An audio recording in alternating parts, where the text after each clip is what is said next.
Hello everyone, how are you? How are you doing? Today is day number 48 of our IELTS preparation. How is it going, guys? How's your progress?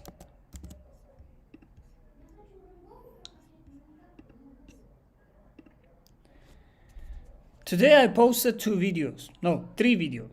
One for Instagram, one on TikTok, and one on IELTS. On YouTube here. I posted 2-minute video here. If you have watched it, today I hit 7,500 subscribers, which is a great achievement for me personally. It's an achievement that I got in 1 year. But before that, I had, can you believe it? 1 year ago, I didn't have 1 year ago in July, as I remember it. 1 year ago in July, I had only 500 people or something like that.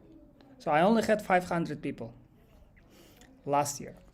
This year, I have 7,000 more people.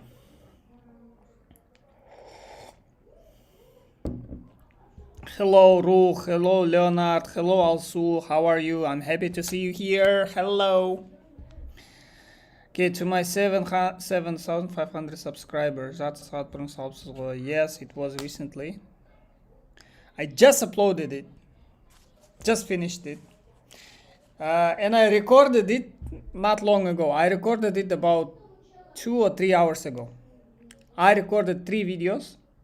One for YouTube, one for Instagram, and one for TikTok. They're all different. And I uploaded them at the same time. 3 different videos. You can watch it on Instagram and on TikTok. On TikTok is a bit interesting. Okay, at the end I dance a little bit. If you want to see me dancing, you can go to TikTok and watch my video there. Today I spent 6 hours in preparation, 5 hours to Barnes book, 1 hour to watch your YouTube lessons. Thank you! Also, I'm really happy.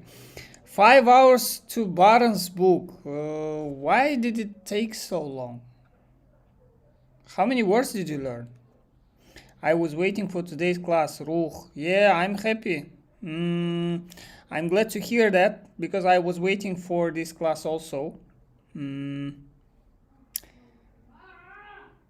Like doing it for 48 days for more than 1 month, it's like getting into, like, it's becoming my habit.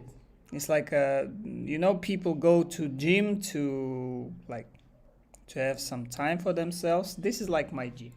This is like my spending time to relax, to have some time for me, and I would love to spend it with you. Okay, I didn't waste my time to YouTube Shorts today. Thank you. Also, you see, you can do it. I done. Hello, teacher. I have motivated from your lesson. Yeah, okay. Thank you. I'm happy that you are motivated. And if you are motivated, I'm even more motivated to do these lessons. Okay, so don't forget don't forget that your results motivate me better than my results. For example, if I get 9 on IELTS, I will not be motivated. But if one of you get more than 7 or at least 7 on IELTS, I will be really happy. I will be more happy than I get it myself. Okay? Okay, I promised myself yesterday that I will spend 7 hours on preparation, but I felt tired. Yeah. So, you felt tired. You see, there is, how do you say, there are, so you have to choose between 2 pains. First pain is pain of working, pain of hard work. It's like you work hard and you are tired. And the second pain is pain of regret. Pain of regret comes later when you realize that you wasted your time. But pain of work comes right now, but after that you are not tired. You have to just relax a little bit, that's all. Today to write an essay was complicated. I took my time. Okay. Okay, also, what kind of essay have you written? Essay first or second? Okay, I have never seen free full lessons as yours in Kazakhstan. Yeah, actually not only in Kazakhstan, but all surrounding countries that were like SNG. How do you call it, SNG in English? So among these countries, there are no freely available IELTS lessons. Okay? And I don't really know if they have it in English channels. Even, for example, in America, in England, they usually sell those courses. But I don't sell it. I just share it with people. I think there are no free courses, free IELTS courses, like in detail, explaining everything that people pay for, like for free. There is no such course. I don't know, maybe worldwide, maybe I'm a unicorn. You know the term unicorn, that you will never meet it anywhere in the world. Okay, my brain stopped working. After that, I decided to prepare. Task 1. What do you mean? Your brain stopped working and then you decided to prepare? What do you mean? Your brain stopped working and then you decided to prepare? How does it work? Okay, Ruch, I practiced 3 listening tests today from Cambridge Book 12. Okay, how were your results?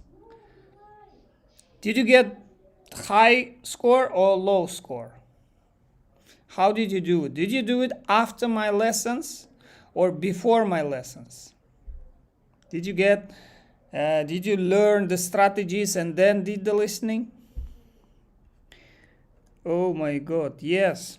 That's what I'm talking about. In the world, I haven't seen a person who can teach IELTS for free. I haven't seen it. Everyone teaches it for money. So that's why I thought, why should I gatekeep it? If you want to prepare for IELTS, you only need one thing. Only self-control. If you have a self-study skill, you can prepare for any examination because resources are available. I don't understand why people cannot control themselves. Okay, to relax instead of prepare. Okay. My subordinate, I decided to relax. Yeah, okay, no problem. Relaxing, but remember also, relaxing is not, how do you say it? Relaxing is not doing something stupid. Relaxing means doing something different. For example, if you are doing mental work by reading something, writing something, and so on, relaxing is doing something different. For example, going for a walk. Like changing the activity from mental to physical, from physical to mental. Or you just can go to sleep, that's all. That's also helpful. 23-37 беттер аралым барыңыз бұл ақарасын оқып дайындалдым. Хорошо. 10 бет көп емес па, қинақамадыңыз а? 10 бет бір күн үшін что-то аяп кеттім ше сізді. Ұзақ өмір берсін сізге. Аумин. Иншалла. Ұзақ, берекелі, несібелі өмір берсін барлығымызға. Иншалла, барлығымыз бай қуатты, аман сау болайық. Иншалла, да? Эссе жазу идея ойлап табу қиын болды. Көп уақыт алдым. Хорошо. So, also, first of all, it takes a lot of time to write ideas. But you told that you were writing task 1, right? Why would you need ideas for task 1? Because on task 1 you just have to describe the picture, that's all. You don't need any ideas. Okay.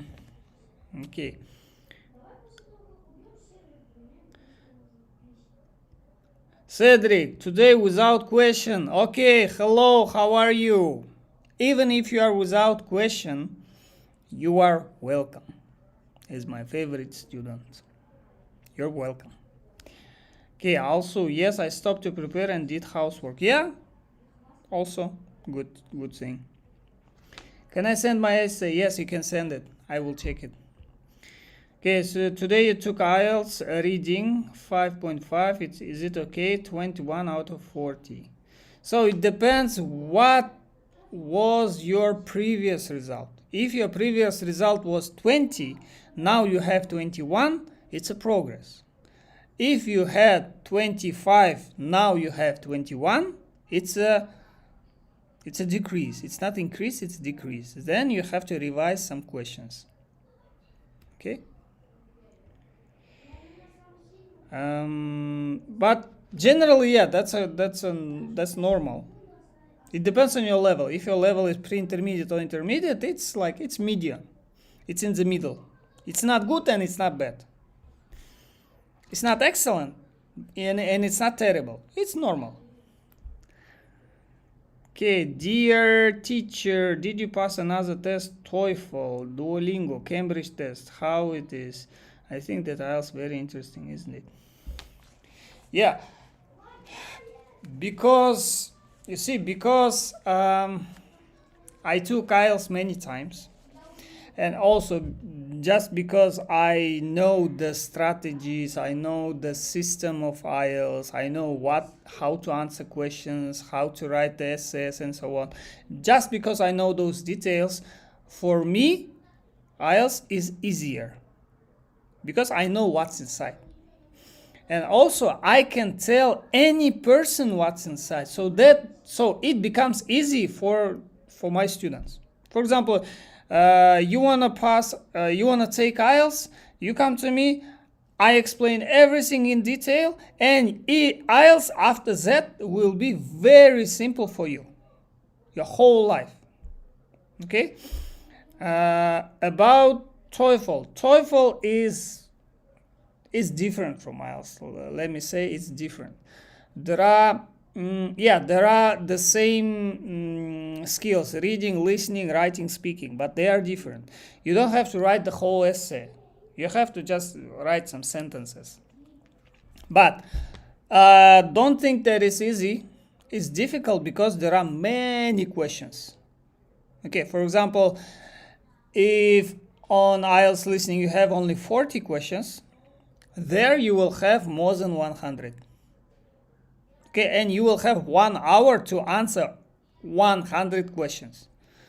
So it's a how to say, you will be in a rush.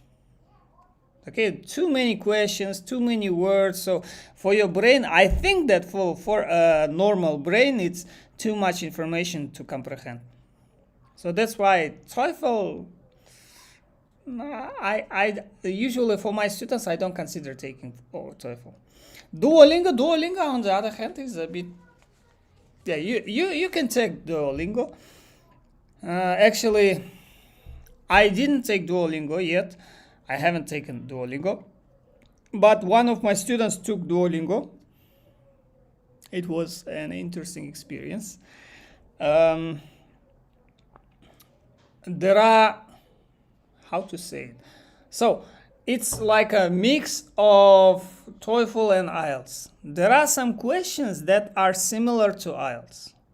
And also, there are some questions that are similar to TOEFL. Okay, it's like a mix. And for example, there is a task that shows you the word, and you have to say, is this a real word, or like words like this don't exist? Is it a word or not a word? You have to choose. And each time you choose correctly, the next question becomes harder. So, yeah, it's cheaper than IELTS, but it also, how do you say it? It takes, it lasts for 2 weeks only. Okay, it has to be 2 weeks long. So it can last for only 2 weeks. IELTS lasts for 2 years. So you can take IELTS, prepare for something else for 1 year, and then you can take your older IELTS and I'm sorry, it's too hot. You can take your IELTS and then compile all the documentation and apply for university. Okay, Ruh, let me see. What are you writing? Why are you deleting your messages? Sir, is this how the test is supposed to be? I'm still finding it quite difficult to understand. What kind of test? What do you mean? Let me see. Listening, right? Listening. You took listening on book 12. To be honest, book 12 is a bit outdated. I would recommend you to take it from book 21, from book 20, 19, 18. Okay? Try those books. Maybe they will be easier. So, you took the whole test, 40 questions on listening. I told you to take only first 10 questions.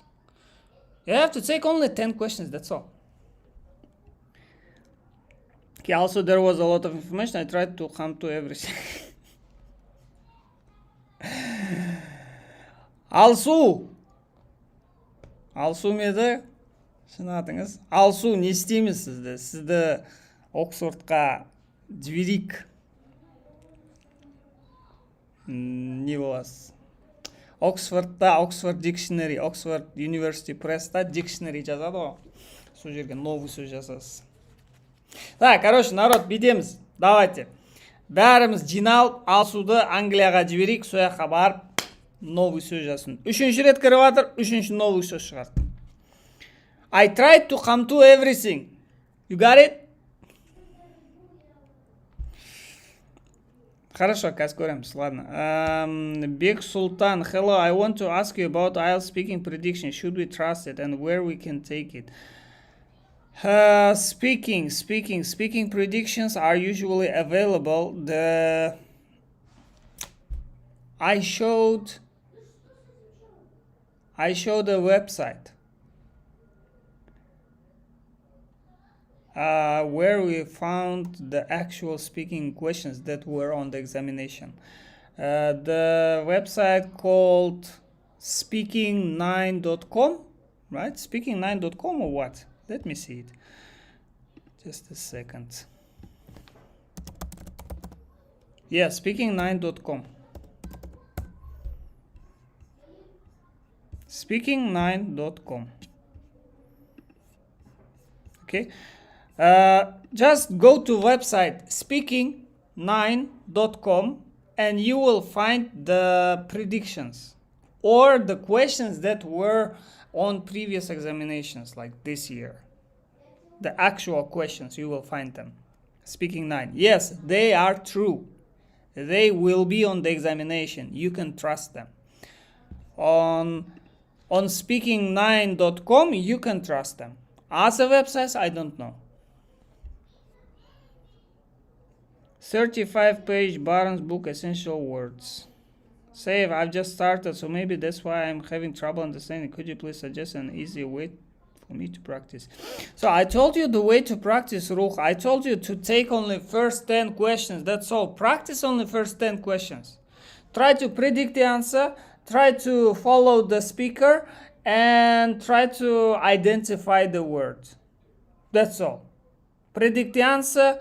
Find signal words and follow the speaker. That's all. Just take first 10 questions. Don't do other stuff. Take first 10 questions, okay? Так, also, why are you deleting everything? Okay, how did you prepare for IELTS? Менің ойымша әр адамға әр емтихан сәйкес келетін сияқты қалай ойлайсыз? Әркімге әртүрлі. Біреуге TOEFL ұнайды, бірақ TOEFL-да сұрақ көп ше. Ана жақта сұрақтардың бәрін оқу уақыт алады, миыңыз ашып кетеді. Мысалда, мысалы неде IELTS-та мысалға listening-та тек қана 40 сұрақ қой. 40 сұрақ болған үшін сіз ан жақта фокусты тек 40 сұраққа қоясыз. Ан жақта 100-200 сұрақта, ан жақта 200 сұраққа жауап беремін дегенше миыңыз андай болып кетеді. Миыңыз ағып кетеді, андай деп маңырап кетесіз. Сол үшін TOEFL-да я не советую. Шаршап кетесіз, жаман ми андай жұмыс істеп тұру керек. Фокус ұстап тұру керек та. IELTS-тың өзінде мына listening-қа арасында пауза бергеннің өзінде адам бір 5-10 минут фокустап қиналады да, listening тыңдауға ше. Неде Duolingo қызық, Duolingo өтуге болады, Duolingo жасауға болады. Бірақ оның минусы ол 2 апта жұмыс істейді. 2 аптадан кейін жаңадан тапсыру керек. То есть тапсырып болып, сосын соны уайымдамай ұмытып кету деген жоқ та, всегда миыңызда тұрады. Duolingo тапсыру керек деп жүресіз да. IELTS-та бір рет тапсырдың, болды, ұмыттың, 2 жылға ұмытасың. Қай жерге барсаң да старыйын көрсете бересің. Сол жағы ыңғайлы. The table, көрейік. Also, the table illustrates data about 3 different deserts around the world. Overall, it can be seen that the Sahara Desert occupied a lot of space in Africa, while the other deserts, namely the Great Basin, took up approximately 1/3. 1/3. 1/3. Үштен бірі, 1/3, 1/30 деген 30-дан бірі деген сөз. 30 деген сөз. 1/3. Тхирды. 1/3. Үштен бірі. Сосын, Sahara occupied a lot of space in Africa емес. Sahara occupied ең көп жерді алады деген сөз ғой. То есть, ол басқалармен салыстырғанда ең көп жер алады ғой. Ең үлкен пустыня. И оны, the majority of space is occupied by Sahara. The majority, от мына жерде majority десеңіз болады. Majority, көбісі, көпшілігі деген сөз. Okay, 2 weeks. Yes, only 2 weeks, yeah. You didn't know about that? It's only 2 weeks, yeah. Of the Sahara. Among them, the Sahara Desert was the highest figures. Has the highest figures. Has the highest figures. Has the highest figures. Мына жерде тавтология отыр ғой. Сізде басында a lot of space Sahara, the highest figures Sahara. Sahara көп алады, Sahara көп алады. Зачем два раза писать?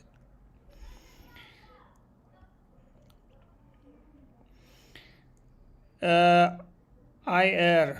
This was my first listening test practice and I got 23 out of 40 questions. Ruh, why are you taking 40 questions? Please don't do it.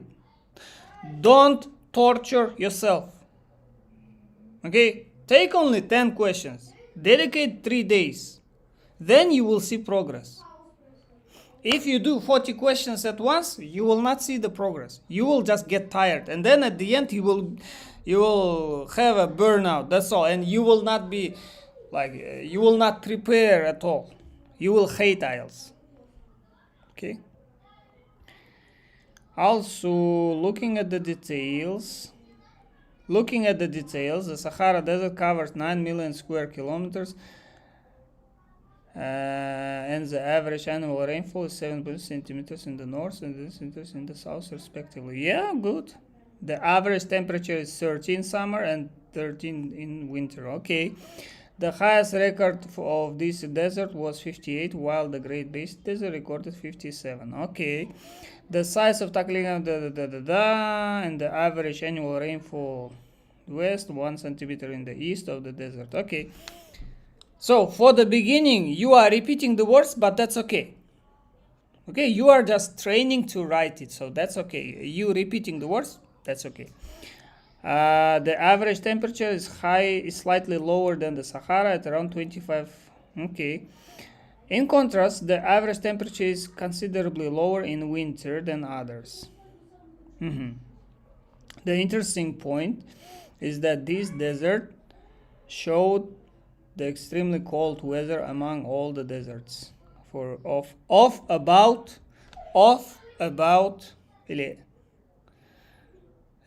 cold weather of about 26 degrees. Off. For MS off part. Okay, айдын. Okay, хорошо. Also, as regards the Great Basin Desert, the size of the desert 305-775 square kilometers, and the average annual rainfall starts for Vadada. The average temperature is 30 in summers. In summer, such as the Sahara, such as это такие как, наверное, кимит such as. Наверное, the same as, или like as, или as the Sahara. As the Sahara. Okay? As in the Sahara. Или like Sahara, like in Sahara Desert.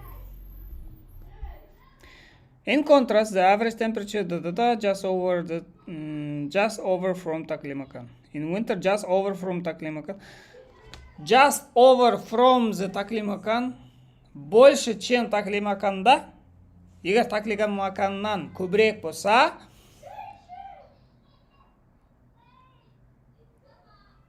a bit higher than Taklimakan. A bit higher than, больше, чем, over деген надо жаңағы температурадан, мына саннан көбірек деген. Мына жерден көбірек деген емес, саннан көбірек деген, over. 200 сөз артық болмаса кем емес. Хорошо, 200 сөз это нормально. Пока үйреніп жатсыз, 200 сөз нормально. Енді перефраз дегенді үйрену керек сізге. Ана жерде қайталанып жатқан сөздер бар емес пе? Сол қайталанған сөздерді перефраз жасауды үйреніңіз. Или мынаның барлығын аласыз да ChatGPT-ға саласыз, сосын айтасыз, мынаны тексеріп бер, арасында қайталау болса, соларды там өзгертіп бер, сосын идеальный вариантын жазып бер, бірақ көп зат өзгертпе. Жазып береді, сосын қарайсыз. Қалай қолданды, қандай сөз қолданды, мысалы temperature дей бермейсіз ғой. Сол қайталамау үшін ше. Okay. Healthy. Hello. I was learning inversion. Так, Healthy, are you learning something advanced? Because inversion is an advanced grammar. Why are you learning inversion? Because in normal conversation, in everyday life, you will not use inversion. Inversion, you see, inversion in academic language, almost never used. Inversion is something from the literature. You use it in literature. So let me ask you, why are you learning it? For the IELTS? If for the IELTS, then it's not useful. You better learn some new academic vocabulary. But if you are learning it for your studies because you like it, then no problem. Қамтымасаң, қамтымадың деп GPT аз балл береді. Аз береді дейді. Сәл піл түзет бізге жіберіп тұрмын. Хорошо. Окей. Так, Алсу. Не алса бар ғой? Маған бар ғой, Инстаграмнан ба, Ватсаптан ба, соны бір жіберіп көресіз ба? Мен соны өзім ChatGPT-мен тексерейінші. Сосын сізге обратный связь жіберем. Бір тексеріп, дұрыс жерлерін қарап, қалай істеу керек екенін сізге полностью жазып берем. Так, сәл жіберген. Хорошо. Leonard, about speaking, is it real that each 3 months question change? Not 3 months. Like 3 times or 4 times, I don't really know actually, but questions change. Yeah, questions change, but not completely. So how do they change it? They take the list of questions. They take out the questions that are not suitable for today, for 21st century, for this year, and add some questions which are modern. For example, there were some questions connected with AI, but they took out some questions connected with history. Well, for example, with museums. Museums are not interesting nowadays. artificial intelligence, some technology development, electric cars. So all of these were new questions. They just deleted some of old questions. So don't think that all questions changed. Not all questions changed. About 20% of questions about changed. Okay, older questions disappeared and new questions appeared. That's all. For example, there are new questions connected with the social network. There are new questions connected with the artificial intelligence. And also there are new questions connected with jobs, right? With economics, with money and so on.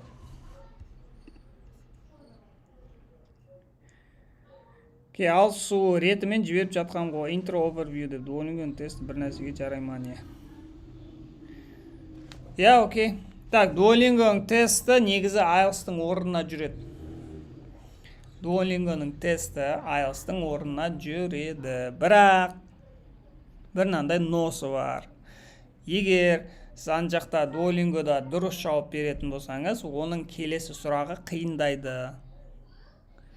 IELTS-та ондай емес. Бір сұрақ бере ма, сол бір сұрақ қана болды. Ол ары қарай қиындамайды.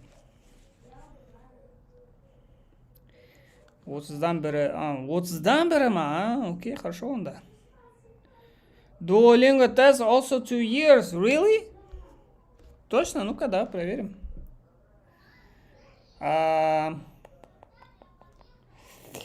Сколько... Не, давайте посмотрим. How long does Duolingo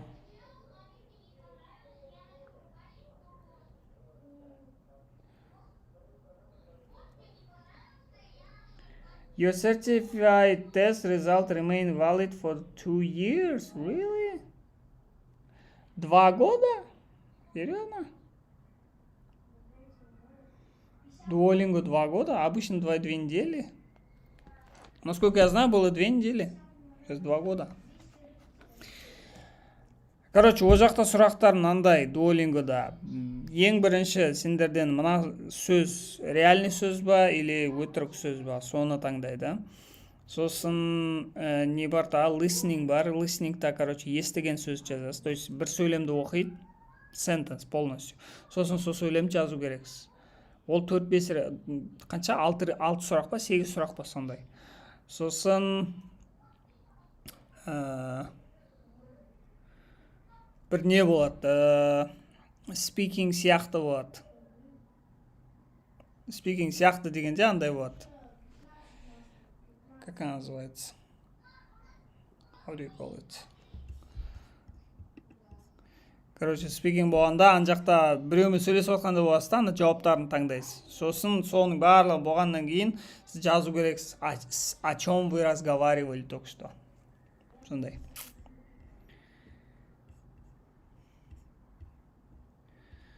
Содан бірі, сіз график ашпадыңыз ғой дейді.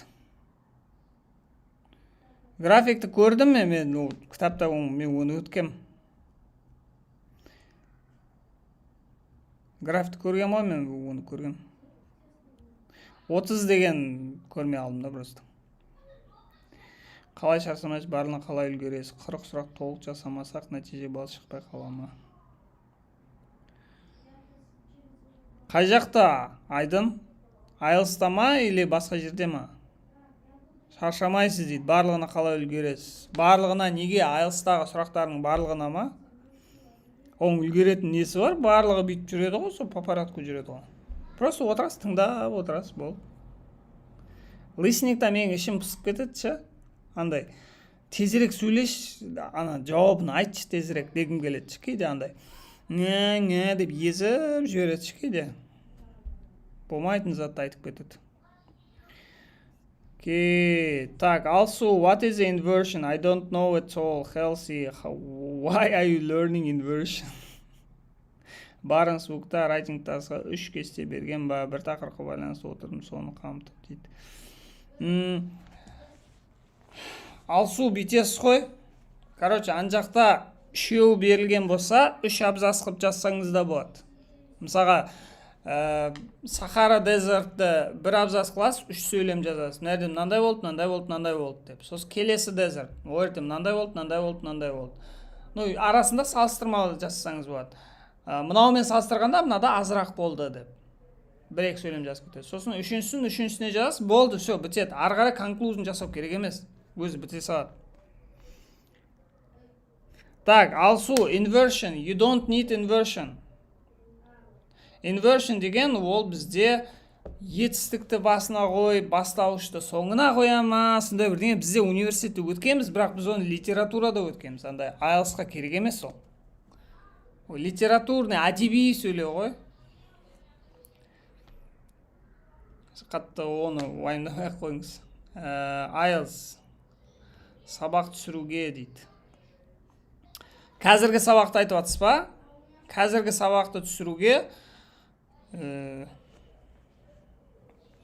я не знаю, қалай үлгермейсің? Вот вопрос, қалай үлгермейсің? Жаңа мысалға барып, қанша сағат 4-тен 6-ға дейін, мысалы мен жұмыстан сағат 3-те келдім. 3-те келіп, обед жеп, сыртқа шығып, үйдің жанында 4-тен 6-ға дейін ба, 4 үйге келем дегенше 6 болды. 4-тен 6-ға дейін сол 2 сағат видео түсірдім. 3-ақ видео. 3 видео өзі біреуі 5 минут, біреуі 2 минут, біреуі 1,5 минут. Тез-тез, тарс-тарс түсіріп тастайсың. Все, 2 сағат өтті ма? Сосын менде мысалы прямой эфир 9-да. Сағат 6. 6-дан сағат 8-ге дейін 2 сағаттың ішінде жаңа видеоларды тез-тез сепстайсың. Біреуін компьютерда істедім, жаңа YouTube'қа видеоны, екеуін неде CapCut'та істедім. Оң редактировать ететін еш қиындығы жоқ. Просто кесесің, ана деп ойланып тұрған жерлерін кесіп тастайсың. Қалғандарын қос қоясың, барлығы та болып тұру керек. Все, болды, сосын TikTokқа шығарасың, Instagramға шығарасың, YouTube'қа саласың. Сағат 8:30 болады. 8:30-ға туда-сюда. Там жуынып шайынып алам дегенше, бір кофе ішіп алып. Сосын 9 болды ма, 9-да келіп, мынаны қосып қоясың. Болды. Еш қиындығы жоқ. Просто не алмау керек та, жаңа алсу өткенде айтқан еді да, өткен сабақташы.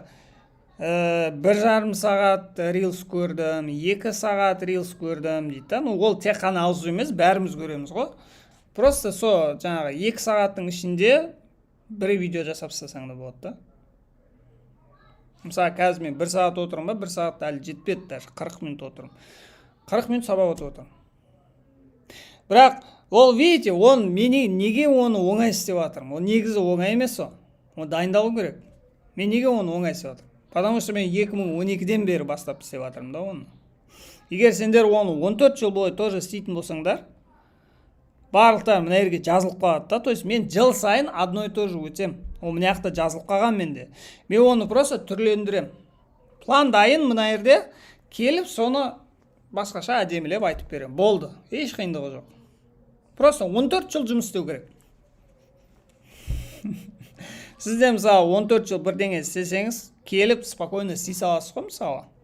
Еш қиналмайсыз. Дайындық та керек емес. 14 жыл істесең.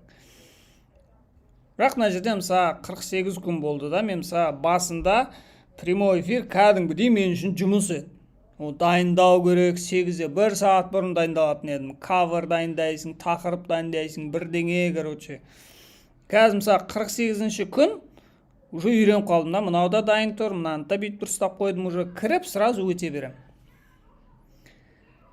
Көш жүре түзеледі деген бар ғой. Бүйтіп істей бере өзі бір несіне түседі, колеясына түсіп кетеді, болды. Сосын солмен жүре бересіз, автоматпен кете береді өзі. Оны дұрыстаудың да керегі жоқ, өзі автоматпен істеп кетеді. IELTS-та да сондай. Мысалы, IELTS-та күніне 1 сағат істеп, 1 ай істеп көріңіз. Не oldu, связь жоғалып кетті ма? Связь жоғалып кеткен сияқты ғой. Так. Естіліп тұр ма? Нормально ма? Тем более сабақ түсіруді мен қазір бастамадым. Мен сабақ түсіруді 1 жыл бұрын бастадым. Өткен жазда бастадым. Өткен жазда мен өзіме 30 күн бердім. 30 күн күнде сабақ түсіруге челлендж жасадым. Типа челлендж. Сосын не басталып кетті, август басталды, сабақ басталды, жұмыс басталып кетті, короче, уақыт болмай кетті. Арасында кейбірлерін ғана түсірдім, аптасына бір рет, 2 аптада бір рет. Бірақ соны өзіме анда обещание бердім, істеп тұру керек деген. Анда-санда болса да істеп тұру керек, қалдырып кетпеу керек деген. Соны әкелдім, осы жазға дейін әкелдім. Июльға дейін әкелдім. Сосын июльда отпускке шықтым да, все, давай, енді мынаны по полной жасаймын дедім. Енді қазір по полной жасаймын деген, күнде осындай эфирға шығу. Окей? Так, Таклимакан. Так, мен көрініп тұрған жоқпын ба? Не отыр? Связь бар ма, жоқ па? Бір лайк па, бірдеңе басып қойыңдаршы, мен көріп отырайыншы, мен. Am I online or offline? Can you see me? Can you hear me? Please hit the like button. Лайк па, не знаю, там бірдеңе жіберіңдерші. Нормально көрініп атсам, лайк басып қойыңдар арасында. Нормально көрініп атсың деп. Таклимакан шөлі 300 мың километр, Сахара 9 миллион километр. Бөлгенде 30 болғандықтан кішкене күрделілік қосқам ғой дейді. Хорошо. Окей. Сабақ сүрге дейді. It's confusing, yes, I have never heard about it. Yes, don't worry about it. Inversion is something advanced. Okay, it's something out of academic language. It's not academic language. Тем более это граммар. Граммарға қатты уайымдамаңдаршы. Главное, базовый грамматиканда тупить етпесеңдер болды. IELTS-та базовый грамматикада қателесуге болмайды. Бірақ қатты advanced болып кетуге де болмайды. Потому что базовыйдан қиналып кетесіңдер. Хорошо? Сильно не қылмаңдар, қатты қиындатып жібермеңдер. Так, Лили, hello, Лили, қалайсың? Жағдайыңыз қалай? Амансыз ба? Сізді көргенімізге қуаныштымыз. Өте қуаныштымыз. Так, about inversion. Окей, құтты болсын, 7500, вы лучше дейді. Рахмет. Thank you. 7500, енді, иншалла, 10 мыңға жетіп асақ. Иншалла, 10 мыңдан кейін 100 мыңға жетіп асақ. 100 мыңдан кейін, иншалла, миллион болады. Иншалла. Бір жылда миллион болам екен. Сол менің арманым, шынымды айтайын, менің арманым 1 миллион подписчик ютубта.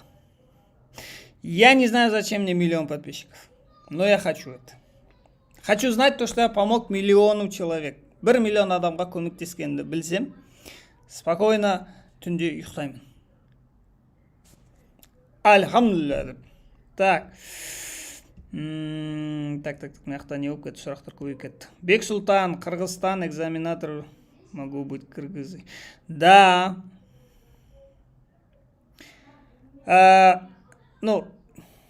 Смотрите, в Казахстане, когда я сдавал, у меня были американцы, то есть экзаменаторы были американцы, индусы, кто еще? Орыстар, который British Council'да не істейтін орыс қыздар тоже сояқта экзаменатор болды. И қазақтарды точно не знаю, қазақтар болды ма, болмады ма. И Қырғызстанда тоже не знаю. Егер прям левел жақсы, өздері дайындаған, там, если у них там есть экзаменатор, который они сами готовили, и у него уровень прям супер, то, скорее всего, из местных тоже могут поставить. Потому что у нас ставили, у нас такое было. Если у них иностранцев нету, которые смогут приехать, скорее всего, поставят. Но это ничего не меняет. Знаете, даже минусов больше, чем плюсов. Потому что иностранцы, особенно индусы, экзаменаторы, они очень такие прям дружелюбные, улыбаются, там да вот так вот кивают. Это тебе помогает психологически. Ты типа, вот, меня слушают, значит, я буду рассказывать. То есть тебе самому легче. А вот когда местные, они же, вы знаете, они вечно недовольные. То есть перед ним сидит какой-то чел, пришел, и говорит, давай рассказывай, что ты хочешь. Tell me about your home. И вот так вот даже на тебя не смотрят. Поэтому, если это местный, то, я не знаю, я бы не хотел бы местного. Потому что у меня был такой опыт.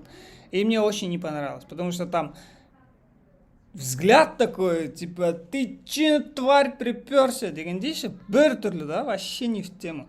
Пусть лучше иностранец был. Иностранцы, у них два типа. Первый полностью игнорит, никаких эмоций не показывает. Ни негатив, ни позитив, вот так вот.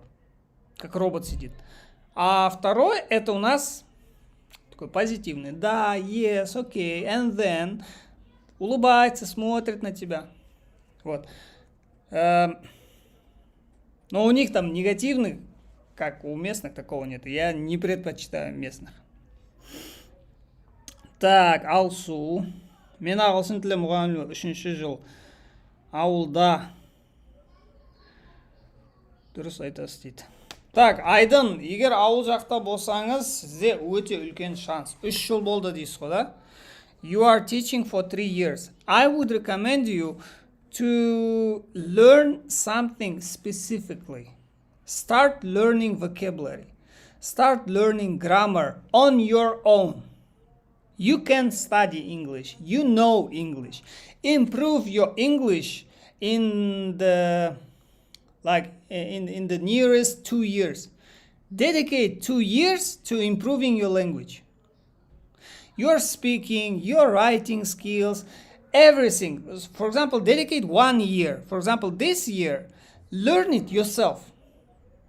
Okay? So when you improve your English to a higher level, you will be able to apply for a master's degree. You will be able to apply to study abroad. Okay? Don't lose your time. Don't waste time. Don't wait for somebody to come to you and help you. No, don't wait anybody to help you. Do it yourself. Help yourself, okay? Improve your English level. So, your English teacher, be the best English teacher. Okay? Егер олимпиада болатын болса, дамытып, олимпиадаға да қатысыңыз. Бірінші орын алыңыз. Жыртып тастаңыз, айырып тастаңыз бәрін. Окей? Вот сол кезде 2 жылдан кейін, 3 жылдан кейін болашаққа кетесіз ба, не знаю, Назарбаев университетке кетесіз ба. Вообще басқа не болады. Көзқарас басқа болады. Окружение басқа болады. И сізге келген предложениялар тоже мүлде басқа болады. Сіз главное дамыту керексіз. Мен мысалға ол дамытуды қашан бастадым? Мен ол дамытуды университетте бастадым. Бірінші емес, 2-ші курста бастадым. 2-ші курс, 3-ші курс, 4-ші курс. Сосын жұмыс істегенде 1-ші жыл, 2-ші жыл, 3-ші жыл. 6 жыл мен өзім немді дамыттым. Ағылшын тілінде 6 жыл тоқтамай дамыттым. Енді бір плюсы ағылшынның дамығанының. Ол төмен түспейді. То есть сіз ұмыт қалмайсыз. Артқа қайтпайды ол. Бір жоғары көтердіңіз ба, сол жерде тұрады. Тағы да жоғары көтердіңіз, сол жерде тұрып қалады. Бірақ ол көтеру қиын да. Бірақ зато вечно кетеді. Ешкім сізден ағылшын тіл деңгейін алып ала алмайды. Ең ценный адам боласыз сол кезде. Хорошо? Так, Аслан Абуов. Пробник разборлар бола ма? Пробник, IELTS-тың пробнигі ма? IELTS-тың пробнигін жасасақ болады негізі. Давайте жасайық, без проблем. Хорошо, Алсу бір-екі рет қатып қалды. Бағана мен YouTube шығарып жіберді ғой эфирдан дейді. Я, кейде болады, нәрде интернет кішкене тупить етеді да. Өткенде мені де шығарып жіберді. Мен наяқта негізі жүргізушімін ғой, мені шығарып жіберді. Интересно. Айдын, сіздің каналыңыз қана қойған күнде эфир келіп тұрады. Көріп үлгермей жатырмыз ғой. Көре беріңіз. Үлгермесеңіз де көріңіз. Мысалы, бүгін күні көрдіңіз ба? Все, барып, там 1-2 сөз жаттап, ертеңге план жасап, ертең келіп, түске дейін біреуін көріп, сосын кешке қарай 1 рет көріп, күніне 1 рет, 2 рет көрсеңіз жетеді. Үлгересіз, не парьтесь. Мен почти каждый апта информация қайталана береді бізде. То есть 1 апта 7 эфирді көрдіңіз ба, примерно не болып жатқанын түсінесіз. То есть күнінде көре беріңіз, болды, соның өзі жеткілікті. Қатты қатып жатыр ма, менікі айтыңдаршы.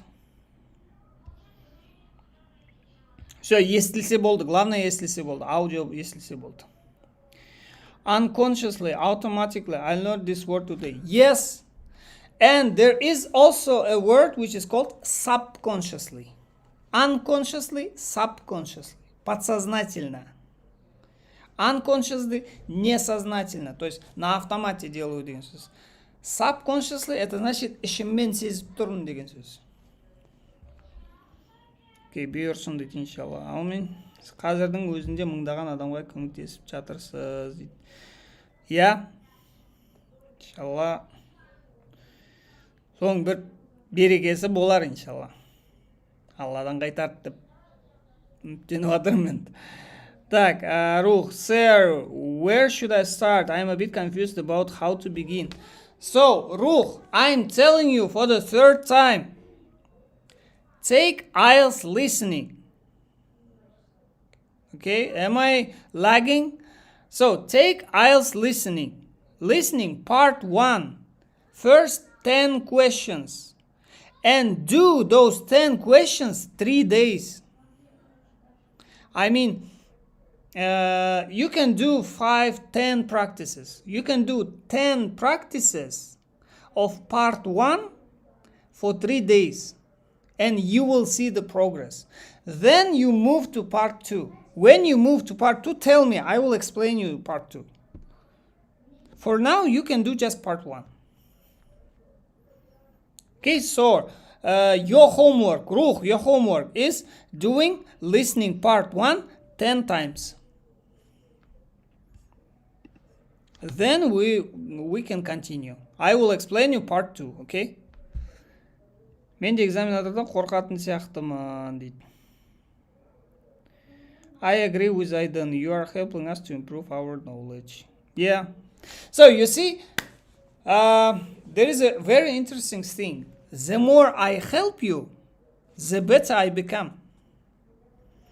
Because there is a thing. If you want to become good at something, you have to not learn it, you have to teach it to somebody. For example, if you want to learn mathematics, teach mathematics to somebody and you will learn it yourself. Okay, so by helping you, I am helping myself actually. So if you have noticed from the first day, my speaking has improved. I remembered many words that I haven't used for a while. And I'm starting to use some new grammar, for example. I'm creating some new ideas, some sentences. Okay, I'm becoming more energetic, for example. If you remember at the beginning, I wasn't that energetic. Right now, I'm full of energy. I really want to help you. And the more you get, the more energetic I become. So you give me energy. I give you help, you give me energy to help you. Okay? Местный болған қаламас едім, шетеліктер негатив аз ба? Я, шетеліктерден негатив аз. Олардың культурасында жоқ негативті көрсету. Олар сені жек көріп тұрса да күліп тұрады. Да, саламатсыз ба деп. Окей, шетеліктерде ондай жоқ. Бізде бетіңе қарап бейт. Не мынау деп тұрады ғой. Ондай жоқ оларда. Культурасында жоқ. Окей, sir, thank you. Так, алсу мен listening жасағанда аударып үлгермей мәтінді. Тек естіп отқан сөздерді анық естуге тырысамын. Соған ғана күшім жетіп тұрады. Сол үшін маған part 1 мен part 4 easier than part 2, part 3 because I confuse matching. Типа сондайлардан сәйкестендіру сияқтылардан дейді. Так, сізге 1 мен 4 оңай деп атсыз ба, алсу? 1 мен 4 оңай, я? Ең оңай 1 мен 4. Вот смотрите, сіз part 1 мен part 4-те қатесіз ғой. Ол капец обидно болады. Особенно part 1-де қатесізсеңіз, вообще обидно болады. Жауабын біліп тұрсыз да, дұрыс емес жазасыз ғой. Жаман обидно болады. Ладно, там part 2-де, part 3-те, мысалға, о жерде там қиын ғой, я? Қиын жерде қателессең, қатты уайымдамайсың да. Бірақ біліп тұрған жерінде қателессең, жаман обидно болады да. Сол үшін part 1 мен part 4-те просто жоғалтып алмау керек, жаңа спикерді қайерде келатқанын. Сосын жаңағы мелочтардан қателеспемеу керек. Әріптер, сандар, сондай мелочтан қателеспемеу керек та. Аккуратный болу керек. А неде 2 мен 3-те, 2 мен 3-те, да, о жерде аккуратность емес, о жерде внимательность керек. Қайсы комментарий, қайсы туралы айтып атқаны. То есть, мынау комментарий, мынау комментарий, мынау комментарий. И со комментарийына қарап, қайсы иә, қайсы жоқ, соны таңдайсыз. Хорошо? Аға рахмет, запись экранға жасап алдым. Тағы да ақыл кеңес беріңізші, шетелге шығып оқым келеді дейді. Иншалла шығасыз, иншалла оқисыз. Оның барлығына уақыт бар. Мен мысалға, қашан? Мен, университет бітіргелі жұмыс істеп бастадым ғой 2012-де. Англияға шақыртуды қанша жылдан кейін? 4 жылдан, 5 жылдан кейін ба алдым ғой. Со 4-5 жыл мен со дайындалдым соған. IELTS-ты оқыдым, бірнеше рет тапсырдым, мотивационный жаздым, документтерді тапсырдым, болашақтан шақырту алдым сосын. Одан кейін оған барамадым, бірақ Назарбаев университетке тапсырдым сосын. Назарбаев университетке түстім 2020-да. Университет бітіргеннен кейін 8 жылдан кейін барып магистратураға түстім. Поэтому сіз енді 3-ші жыл болғатсыз ғой. Получается, сізде әлі уақыт надан да. 1 жыл былай дайындалып, келесі жыл тапсырсам, 1,5 жыл, 1 жылдан кейін де түсіп кете аласыз по идее. Жестко дайындалу керек та, просто фокусты қатты ұстау керек. Егер сіз өзіңізді контроль жасамасаңыз, шашылып кетеді бәрі. Шашылады дегенде уақыты ұзап кетеді. Мысалға, қазір ағылшынды бастамасаңыз, 1 жылдан кейін бастау қиынырақ болады. 1 жылдан кейін бастамасаңыз, да, қазір мысалы дайындық жасап 1 жылда дамайсыз ғой. Келесі жылы дәл сол дайындықты бастасаңыз, оған сізге 1 жыл емес, 1,5 жыл кететін болады. То есть уақыт өткен сайын уақыт көбейе береді. Имеется в виду, қолданатын уақыт көбейе береді. Идеальный уақыт жоқ та, ертерек бастасаңыз, барлығының успехқа жеткеннің барлығының, YouTube болсын, ақша болсын, бизнес болсын, барлығында бір проблема, бір затты өкінеді. Ол бізде неге ерте бастамадым дегенді. Бір айтатын, барлығының өкінетіні бір зат. Неге ерте бастамадым? Мен мысалға өткен жылы бастадым да YouTube'ты. Қазір мысалға 7,5-ға жетіп отырмын. Құдайға шүкір, жақсы результат. Бірақ мен қазір ойлап отырмын, мен неге сол Петропавлда 6 жыл бұрын жүргенде неге бастамадым? 6 жыл босқа өтіп кетті ғой менікі, представляешь? 6 жыл бұрын бастағанда менде қазір 100 000 подписчик, миллион подписчик болатын еді. Деп мен уайымдаймын да. Сол үшін жаңа уақыт өте маңызды. И тем более оны қайтара алмайсың ғой. I confused, так, көрейік. Confuse matching, сондайлардан, сәйкестендіру сияқтылардан. Окей, енді сәйкестендіру дегенде о жерде техника бар ғой, жаңа сандармен тұрады ғой. Сандарға қарамайсыз, оларда айтады. Мына жерде әріптерді қарайсыз. Әріптерді қарағанда, и то мына жерде әріптерде жауаптар болады ғой. Сол жауаптар дәл сол жауап емес, сол категориядағы сөзді күту керек та. Мысалға, мына жерде театрда выступать ету деген болса, мысалда, мына жерде жауап театрда выступать ету. Аудиода театрда выступать ету емес, о жерде актерское мастерство деп айту мүмкін да. Театрда выступать ету актерское мастерство. Екеуі бір категориядан да. Сол үшін мынаның жауабы болады. Окей?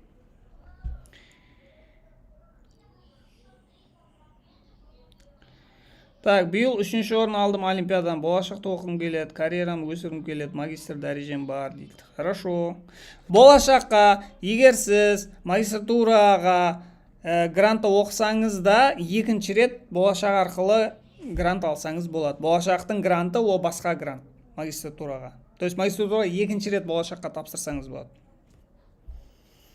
3-ші орын алдым олимпиададан, жаман емес. Қатыса беріңіз, андай завуштар бар ғой, завуштарды жамандамай қояйын, бірақ өзіңізді көрсетпесеңіз, барып айтпасаңыз, завушқа миын ашытып, мен жаз, там, олимпиадаға қатысам апай, жазыңыз мені, жазбасаңыз болмайды деп, күнде барып миын ашытсаңыз, ол өзі келіп жазып береді сізді олимпиадаға. Сосын барып сол жақта орын алып кетесіз. Тем более ағылшын тілінде, сізде ағылшын тілі ғой, ағылшын тілінде ауылды жақта, район жақтарда, үлкен емес қалаларда, даже кейбір үлкен қалалардың өзінде не жоқ, бәсекелестік жоқ.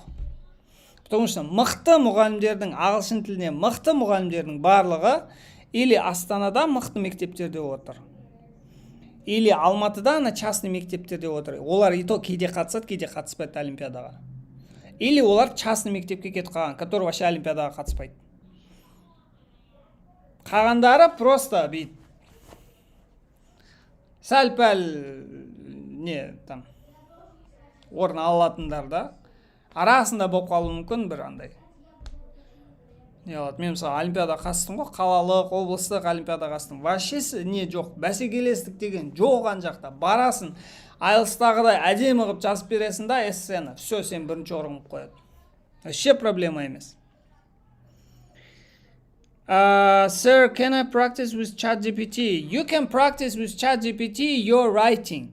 You can give it to ChatGPT to check your writing, to give feedback, and to give you a good sample out of your essay that you have written. Just tell the ChatGPT, so I'm giving you this essay, please check it, give it a band score, also show me my mistakes and how to improve it, and write a sample essay based on my essay, not changing everything. So it will correct your essay, and write a good essay that you should have written. Okay, that way it will be more useful. About speaking, I don't know. For speaking, the best practice for speaking is like I'm doing right now. Record a video every day. Don't post it. If you don't want it, don't post it. If you want, you can post it. Record a video every day for 1 minute. Talk about something. Any topic. Choose topic from from predictions or from the speaking collection, for example, like the questions from the speaking. And then just record the video speaking about it, and then watch it yourself, and you will see what mistakes you have done, what mistakes you have made. Okay? For example, when I rewatch my live lessons here, I find many mistakes that I have made, but I didn't realize it when I was speaking. Afterwards, when I do the second lesson tomorrow, I will not repeat my mistakes. I will do other mistakes, so I will become better. Okay, try to do it. Try to practice it. Просто естіп отырам, бірақ миымда аударып үлгермеймін, сол үшін прям 0 алам, 2. Так, Алсу, аудару керек емес. Алсу, сізге аударудан уже ағылшынша ойлануға өту керек. Потому что IELTS-та аударумен вы, во-первых, уақыт жоғалтасыз, екіншіден сіздің миыңыз двойной жұмыс жасайды. Одан сайын шаршайсыз, 2 есе шаршайсыз. Сізге ағылшынша ойланып бастау керек. Оны қалай істейсіз? Дәл жаңағыдай рухқа айтқанымдай, ағылшынша сөйлейсіз. Ағылшынша сөйлем құрастырып үйренесіз. Егер сөйлем құрастырып білмесеңіз, сөйлемді қағазға жазасыз. Болмаса 1 минутқа спикинг жасайсыз. 1 минут бірдеңе туралы айтып бересіз видеоға. Сол кезде сөйлеген кезде сіз ойлануға, аударуға уақыт болмайды да, тез сөйлеу керек. Соны практика жасап, 1 апта практика жасап көріңіз, 1 аптада кәдімгідей прогресс болады. Соны listening-ті спокойно түсінетін боласыз. Так, жаман тиеді екен, как будто қуып жіберген, эфирден шығарып жіберу дейді. Менің нем жоқ, мен ешкім шығарып атқан жоқпын. Особенно сізді шығармаймын. Хорошо. Так, Аслан Абу 5-5-тен 6,5-7 көтеруге боламын. Listening 2-ші апта ішінде. 2-ші апта ішінде болады, я.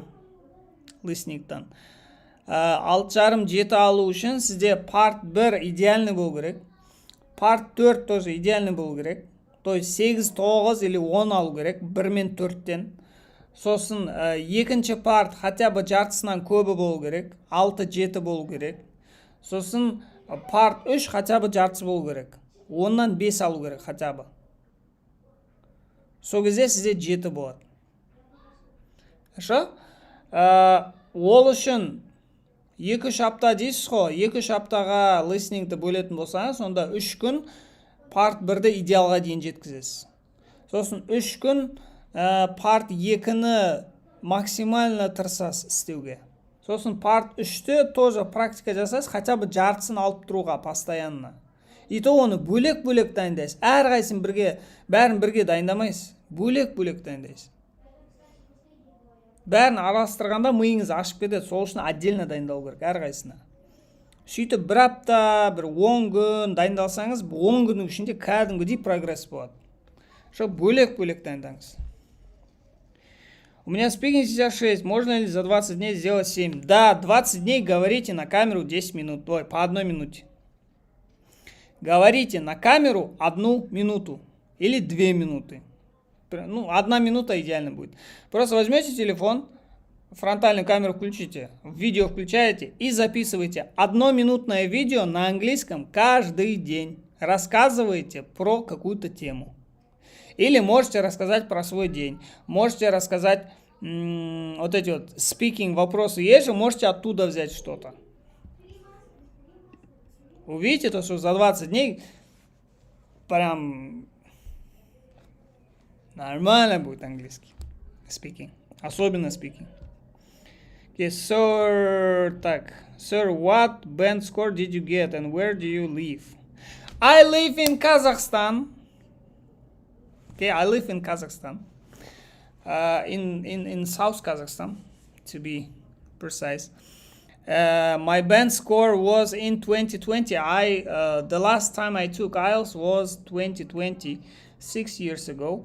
I got 8. On listening it was 9 and reading it was 9. Writing and speaking I don't remember. Okay, but after that, I studied at a master's degree here at the university and I improved my writing and I improved my speaking. That's why my current result is a bit different.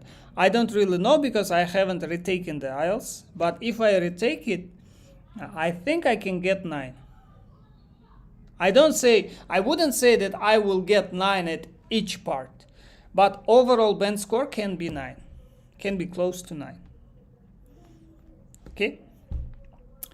Also, сіз листингке түсірілген бірінші сабағыңыз көрген соң 4-тен 7 дұрыс жауап жинауға арттырдым ғой. Бір жауапты жіберіп алам. Спеллингтен кетеді дегендей. So спеллинг қой, ең обидный спеллинг қой.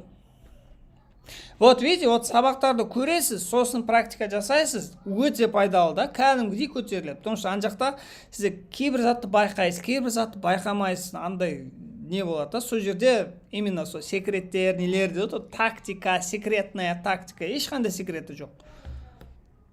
Просто сол мелочьтарды байқау керек, аккуратный болу керек. Sir, what's your name? My name is Adilbek. It's written on the channel name.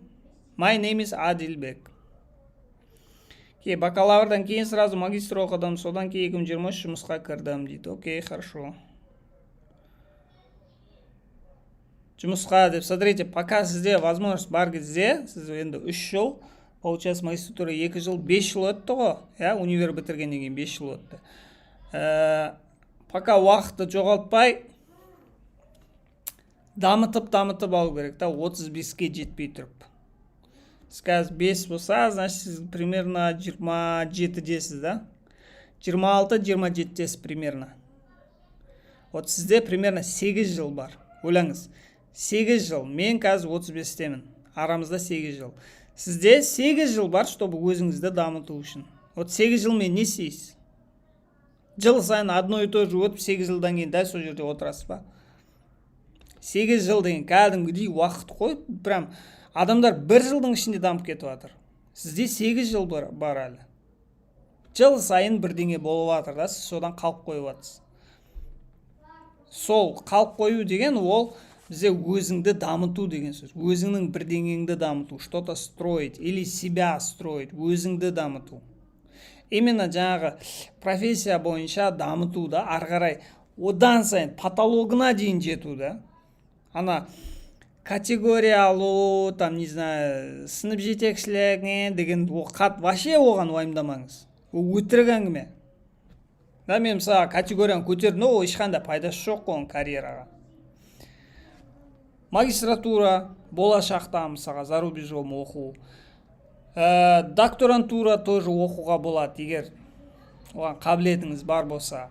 Олимпиадаға қатыстыру оқушыларды, өзіңіз олимпиадаға қатысу, әртүрлі, не знаю, там, курсты оқу, IELTS тапсыру, ағылшын тілін дамыту, чтобы мықты ағылшын тілі мұғалім болу үшін. Вот соның барлығы, егер идеальный болса, максимально потологына жеткізсеңіз, сізді с руками, с ногами алып кетеді любой адам. Понимаете? То есть фокусты белгілі затқа қою керек та, андай өтірік заттарға қоймау керек, шашылмаңыз ондай. Так, Құралай Мейрамбек, listening, reading қалай дамытқан дұрыс? ChatGPT дайындалған дұрыс па? Listening, reading сізге ChatGPT көмектеспейді. ChatGPT тек қана writing-пен көмектеседі, speaking-пен көмектесу мүмкін. Writing-пен жақсы көмектеседі. Мен мысалы writing-пен қазір сонымен жұмыс істеп жатырмын. Плотно ChatGPT кәдімгідей writing-пен көмектеседі. Идеально, прям күшті, советую. Бірақ speaking-пен навряд ли. Speaking-пен лучше видео жазыңыз. Мен тағы да айтып жатырмын, видео жазыңыз. Күніне 1 минуттық видео ағылшын тілінде сөйлеп, қисық болсын, дұрыс емес болсын, ұялыңыз, ұялмаңыз, неважно, жаза беріңіз. Оны шығарасыз ба, шығармайсыз ба, неважно, главное сіз көру керексіз да, өзіңізді. И заставлять ету керексіз өзіңізді. Бір аптадан кейін үйреніп кетеді, сосын сізге не болып кетеді? Кәдімгідей привычка болып кетеді 1 минут видео жазу. Listening бе reading-ті алысу істегенде істеңіз. Менің видеоларымды қарайсыз, содан кейін практика жасайсыз. Мен қалай істейтінін ана IELTS курста кәдімгідей бөліп қойған полочка-мен. Соны көресіз, содан кейін практиканы жасайсыз. Сол практикадан кейін уже результат қандай болғанын көресіз. Кәдімгідей мысалға мына жерде алысу бірінші парт бар, бір бар ғой, 10 сұрақ, бірінші 10 сұрақ listening-тан. Басында 4 аған, мен видеомды көріп тағы да істеген 7 аған. Прогресс бар ма? Бар. Поэтому солай дайындалыңыз. Listening, reading солай дайындалады. Егер сұрақ болса, мына жаққа келіп сұраңыз, бірге істейік мына жерде. Мына жерде де жасай аламыз. Хорошо? Так, сөйлей алам ғой, но естігенде ести сала. Сөйлей алам ғой, но естігенде ести сала, түсініп үлгермеймін дейді. Түсініп үлгермеймін. Значит, сізде тыңдалым аз болып тұр ғой, сізде практика. Ал сізде listening-нан практика жасау керек көп. Сізге тез түсінетін не керек? Навык керек. Сол үшін, не знаю, не тыңдайсыз? Подкаст тыңдайсыз ба? Подкастың негізі қызық емес. Әртүрлі историяларды тыңдайсыз ба, видео көресіз ба, или біреудің там видеосын көресіз ба, познавательный видео көресіз ба, Discovery-дағы видеоларды көресіз ба. Соларды көріп миыңызды үйретіңіз, давай тез ойлан деп. Ана жақта listening-та тармайыс етуге болмайды. Speaking-та тармайыс етсеңіз құлайсыз точно. О жақта вообще уақыт болмайды ойлануға. Прикиньте, сізден сұрайды, сенің атың кім? Өзің үйің туралы айтып бер дейді. Ана жақта бүйтіп ойланып отыруға уақыт жоқ. Сразу айтып та. Сол үшін сізге уже практика жасау керек, тыңдап отыру керек. Күніне 1 сағат бірдеңе тыңдаңыз. Ағылшынша 1 сағат бірдеңе тыңдаңыз. Пайдалы, өзіңізге ұнайтын бірдеңе тыңдаңыз ағылшынша. Хорошо? Так, сөздерді анық естеймін, но соңында мәтін не болды десе, білмеймін деп тұрам, примерно. Listening кезінде немесе сол бейбітшілік нәрселерді естігенде дейді. Сізде онда нені есте сақтау аз болып тұр ғой. Есте сақтауды дамыту керек. Ол үшін жаңағы мен айтқандай ұзын видеоларды көресіз. Қысқа видеолармен, видите, қысқа видеолармен есте сақтау қабілеті азаяды ғой. Сол үшін ондайды азайту керек. И экранное время бар ғой, экранное времяны тоже азайтасыз. Вообще, без телевизора, без компьютера, без телефона бүйтіп, күніне бүйтіп 1 сағат просто жату. Или кітап оқыңыз. Кітап оқысаңыз тоже миыңыз дамиды. Наша? Сөздік қорды қалай дамытсам болады дейді. Сөздік қорды дамыту үшін мен өткенде айтқам, қазір де айтам. Vocabulary News деген кітап бар, Vocabulary for IELTS деген кітаптар бар. Сол кітаптардың барлығын аласыз да, күніне 1 юниттан хотя бы жасайсыз. Сосын сол новый сөздер өттіңіз ғой, жазып алдыңыз ғой, аудармасын, мағынасын. Соған әрқайсысына 1 сөйлемнен жазып шығасыз күніне. Сөйлемде бізде баяғыда университетте баяғыда дейміз ғой, университетте оқығанда. Сөз жазамыз ғой, күніне 20 сөз оқимыз ғой, новый, или күніне 100 сөз новый оқимыз ғой. Сол 100 сөзге 100 сөйлем жазатынбыз, сөйлем құрастыратынбыз. И то просто андай. Футбол болса I like football емес та, қиын сөйлем құрастыру керек та, ұзын сөйлем. Тоже сондай сөйлем құрастырып көріңіз, кәдімгідей қиналасыз. Зато есіңізде қалады ана сөз. Сөйлем құрасыңыз, сөйлем. Еще оның тек қана 1 сөзде емес, сол сөздің синонимін жаттаңыз, да? Қасында қандай синоним бар? Еще оның перефраз қалай басқаша айтсам болады? Или оның definition сондайды оқысаңыз болады. Definitionды қаяқтан аласыз? Definitionды Oxford Students Dictionary деген бар. Білет шығарсыз, мектепте болу керек. Мектепте библиотекаға барыңыз, сол жерде Oxford Students Dictionary деген бар. Соның біреуін алып алыңыз. Или Oxford Advanced Dictionary бар. Ол да күшті, оны да алып алыңыз.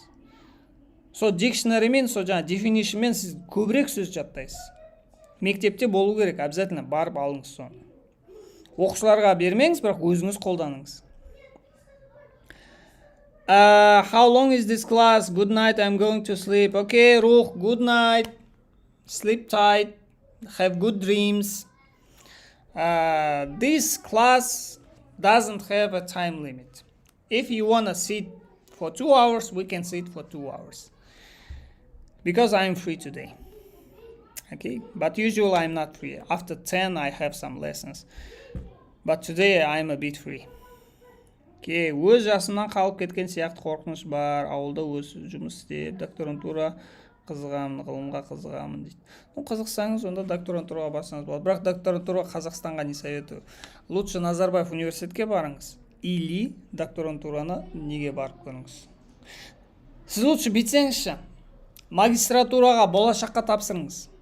Магистратура болашаққа. Сосын барып, зарубежде докторантура оқисыз. Или со жақтан келіп, докторантура Назарбаев университетте оқисыз. Мықты болады, жынды болады. Сіз сияқты адам таба алмайтын болады ешкім. Хорошо? Так, Аслан, ағай мен 2-ші курсқа көшіп жатырмын. Қос дипломдықпен Қазақстан, Корея программирование, корейский топик тапсырып, IELTS тапсырайын деп жатырмын. Дұрыс бағытта келе жатырмын ба?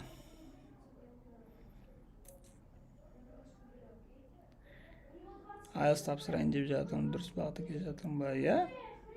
Жоқ, сабақ оқығаныңызға мен айтамайын ғой ештеңе. Енді өзіңіздің таңдаған бағытыңыз мықты болса, сізге қызық болса, онда дұрыс, я. Ол жақта нам бар. То есть, қай жаққа барсаң да жұмыс істесең нам болады. Егер IELTS-тан қалай дайындалып, қандай сұрақтар керек, қалай эссе жазам, қалай сөйлейм, қалай дамытам деген болса, сол жерден жауап бере аламын. А так, негізі Қазақстан, Корея программирование дегенді профориентолог айту керек. Ол жақта мен қатты не емеспін.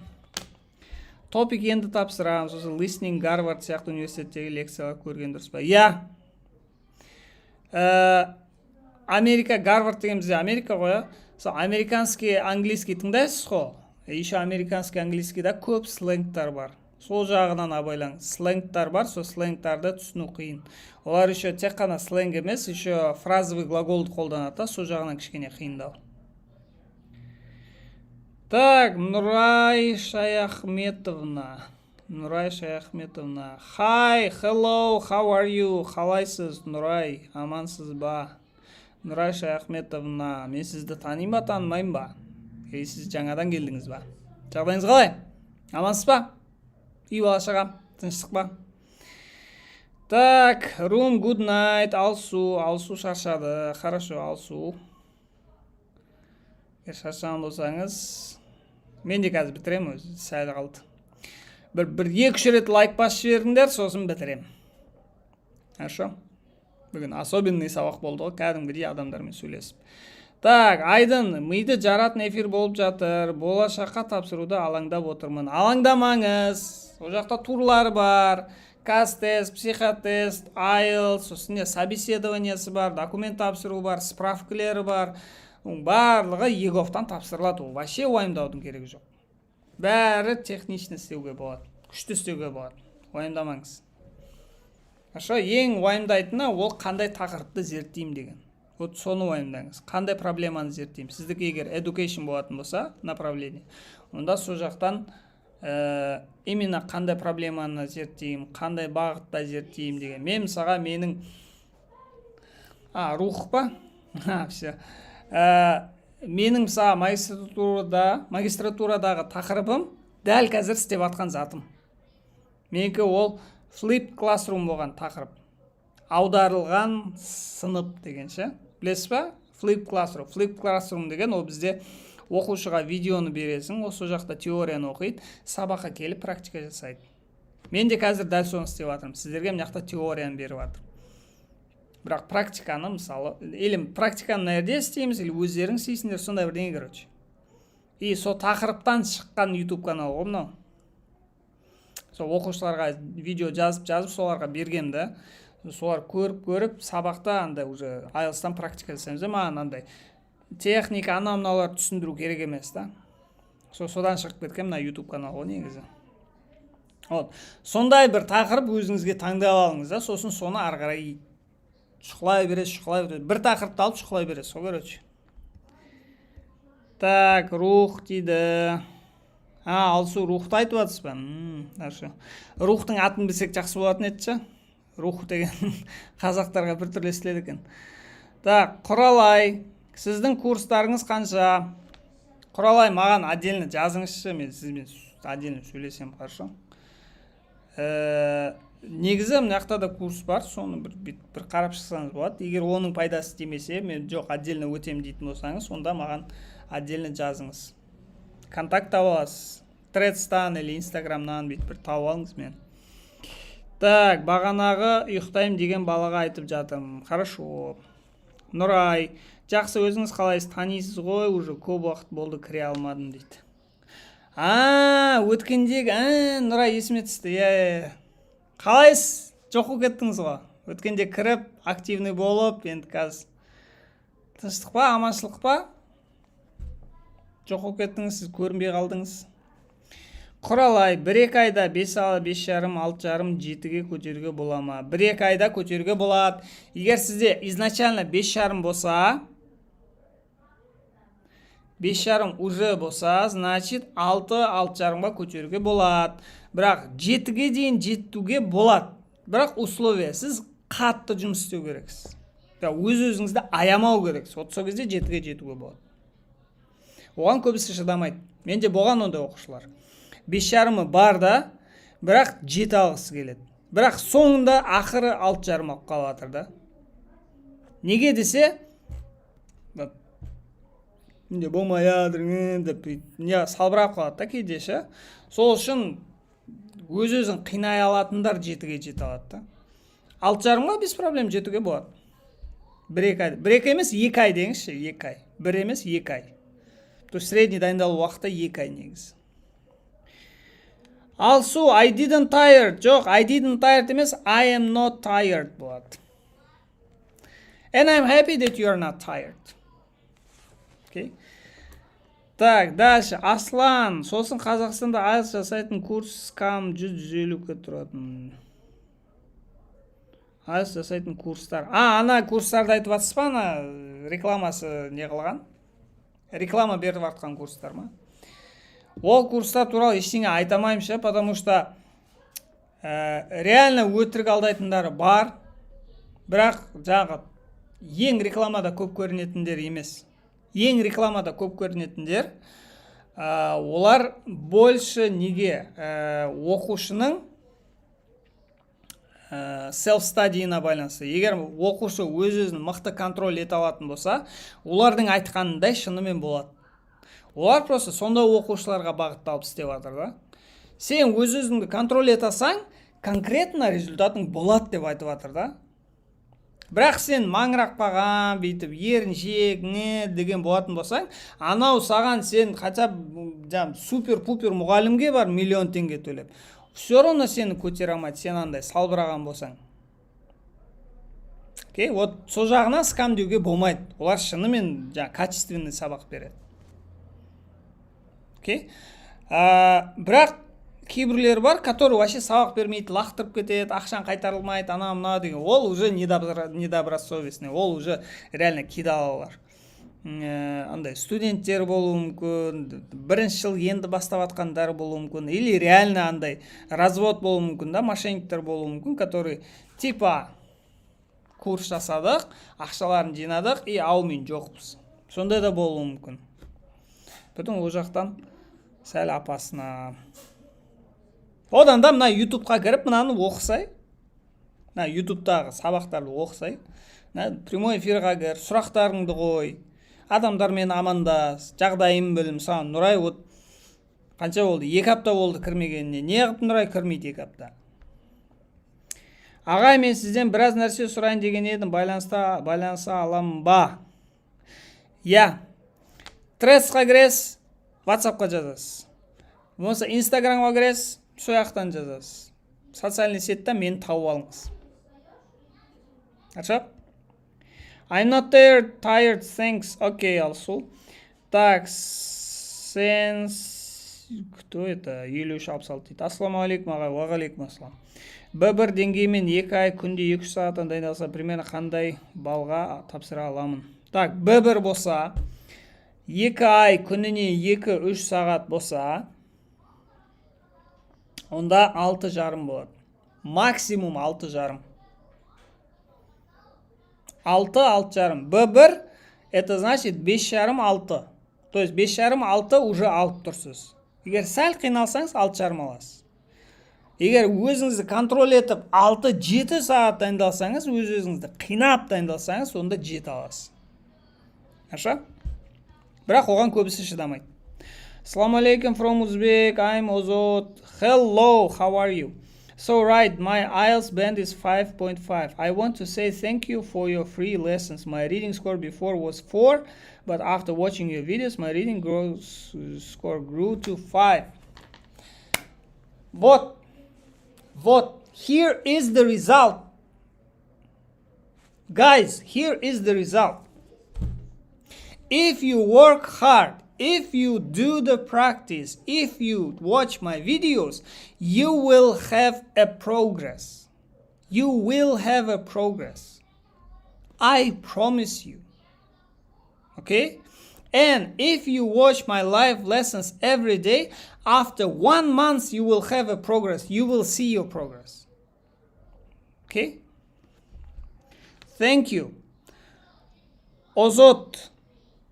Как бы, çok şükürler, нет. Көп рахмет, короче, Алла разы болсын. I'm very happy for your result. I'm very happy for your result. Thank you very much. Okay? Берекелі болсын. Аллах берекеңізді арттырсын. Құралай, ағай мен салбырағанмын, еріншекпін, бірақ 6,5 алу керек. Шәйбір тапсырғанды 5 алын. Енді не істейін сізді? Еріншек болсаңыз не істейін енді?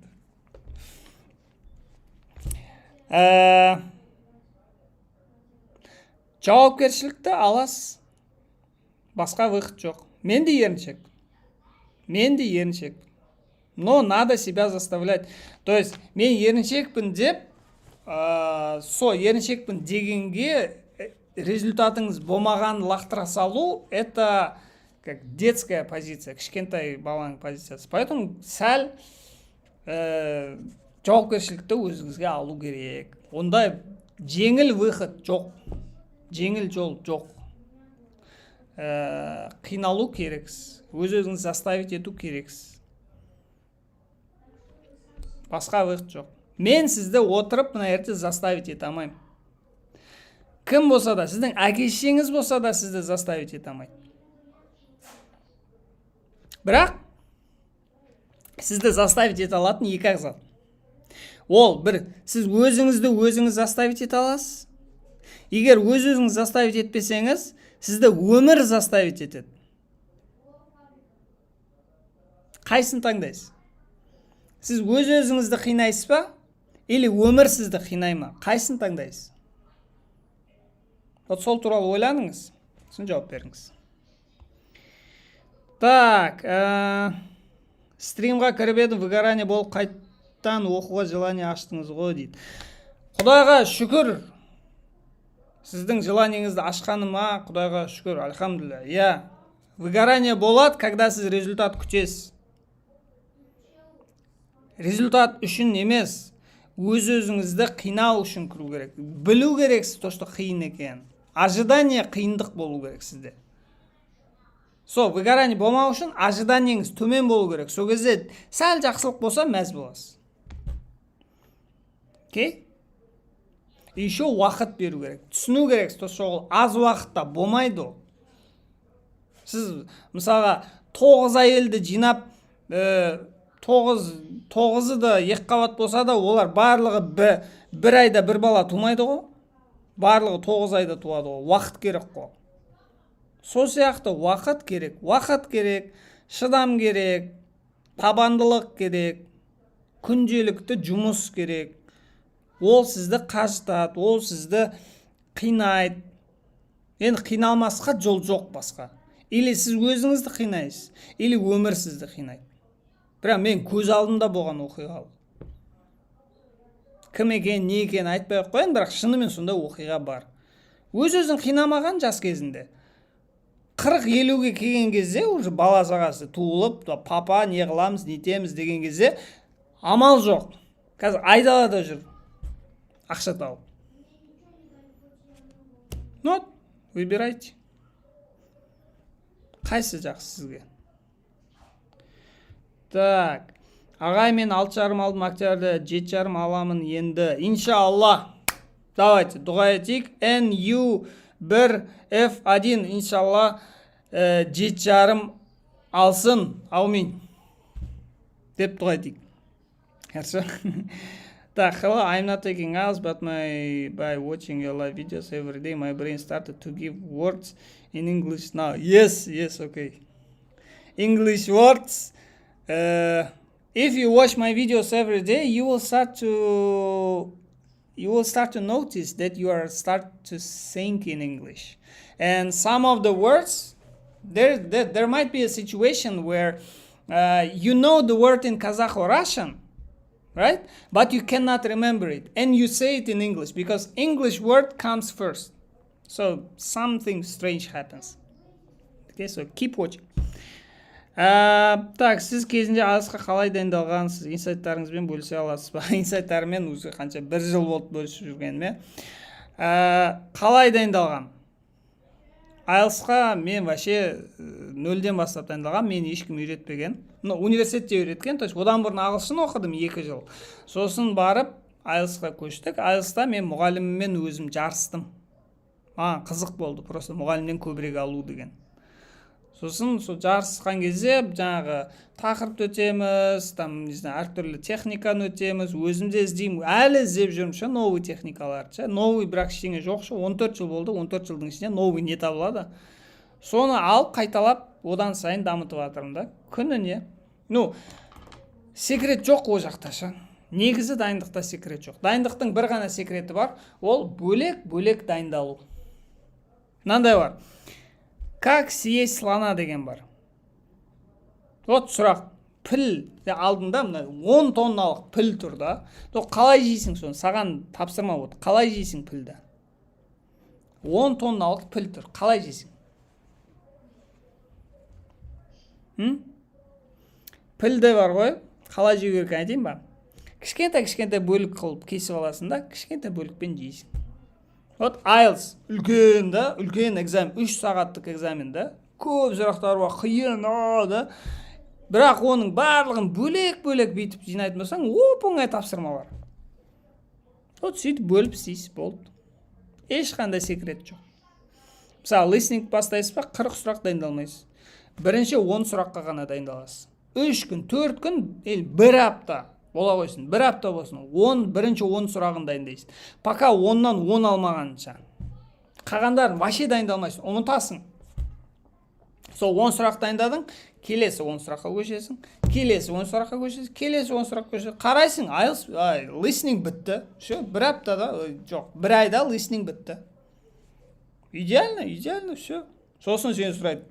Listening қалай мықты дамыттың деп сұрайды да. Секрет жоқ. Бөліп дайындаласың, болды все. Так.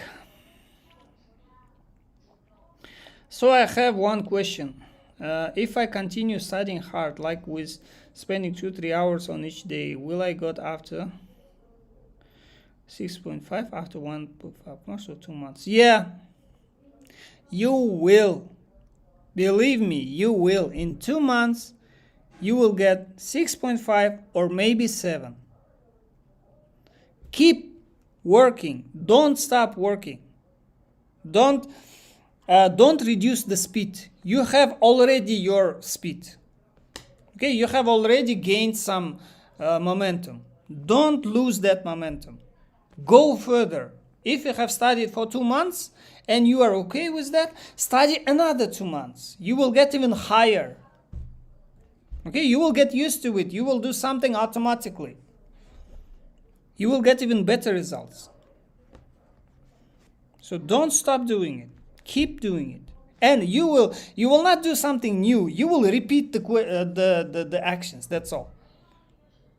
Okay, the same questions, the same listening, the same reading, the same writing, everything is the same. You just repeat it, repeat, and you will get better, and you will see that you will have 7 in 2 months. You can trust me. Will I get, or I did mini mistake on? Okay, no problem. Историяңызды бүгін көрдім, қатты қиналыпсыз ғой дейді. Енді мен сол үшін мынаны оңай деп көрсетіп жатырмын ғой, потому что мен өзім сол арқылы өткен ғой. Сол үшін мен оны оңай қылып көрсетіп жатырмын. Окей, оңай қылып көрсетем. Хотя на самом деле қиыншылықтан өттім. Қиыншылықтан өткенім көрінбейді да. 9 ай бұрынғы видео, біраз уақыт по кусочкамда. Ағай, граммарды қалай тез үйреніп алуға болады? Менде level таза pre-intermediate, upperға жетер-жетпес дейді. Upperға емес, intermediate десей. Құралай, грамматика бар ғой, базовый грамматика бар ғой, essential grammar in use деген қызыл кітап бар ғой. Соны от начала до конца үйреніп алыңыз. Essential grammar in use деген қызыл кітап бар. Соны үйреніп алыңыз, соны мынадан жетеді сізге. Одан артық керек емес сізге. Вот соны үйреніп алыңыз от начала до конца. Все, IELTS спокойно тапсырасыз. Айдын 10 сұрақ дегеніңіз 10 сұрақтарды қайтадан ба, әлде жаңа ма, басқа тест ба? Басқа тест, жаңа тест. Каждый раз новый тест. IELTS 21-де 4 тест бар ғой. То есть listening part 1-ді, listeningнің бірінші 10 сұрағын 4 рет аласыз. Бірінші тесттағы 10 сұрақ, екінші тесттағы 10 сұрақ, үшінші тесттағы 10 сұрақ, төртінші тесттағы 10 сұрақ. Сосын оны бітірдіңіз ғой. Енді 20-шы кітапқа өтесіз. 8 рет істедіңіз да. Содан кейін келесі апта уже part 2-ге көшесіз. Тағы да 21-дің part 2-сі, 21-дің екінші тесттің бла-бла-бла сөйтіп кете бересіз. Хорошо? In addition, I don't know why, but my listening score stuck 5.5. It isn't growing, but every day I'm doing active listening. It's not working, and I'm practicing every day with analyzing.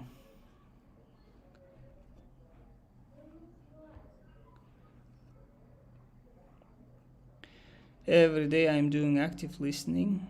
Listening score stuck in 5.5. So if your listening is stuck on 5.5, then Try to look at type of questions. Look at the type of questions that you make most mistakes. Is it ABC questions? Is it matching questions? Is it part 4 questions? Which one? Because you have to work on the types of questions, on parts of listening. Don't do it generally, okay? Just be more specific. Then you will get better. Ағай ұсынатын essential деген қорқатын барды ғой, сол difficult. Жоқ, difficult емес, оңай. Менде essential grammar news деген плейлист бар, соны көрсеңіз болады. Хорошо? Так, біз что-то көпке кетіп қалдық. Бүгінге хватит. I think that's enough for today. Thank you for coming, everyone. I thank everyone. I'm really happy that you are here. You are in my heart. Okay? You are my students. And I will help you. Don't worry. I'm here to help you. You can ask questions later. Tomorrow we will have another lesson. Maybe we will do some practice. Okay? So, thank you for coming. You are in my heart. And I will answer your questions tomorrow. Come with the questions. Okay? Так, ағай болашақпен Америка тапсырмаңыз ба? Болашақ пен Америка туралы ертең айтайын, қазір уже уақыт болып қалды. Хорошо? Okay, thank you. Thank you for coming. Алсу біздің старыста ұрсып жатыр. Қайтайық үйге. Жігіттер, қыздар, аман болыңдар. Иншалла ертең көрсеміз. See you tomorrow, guys. Goodbye.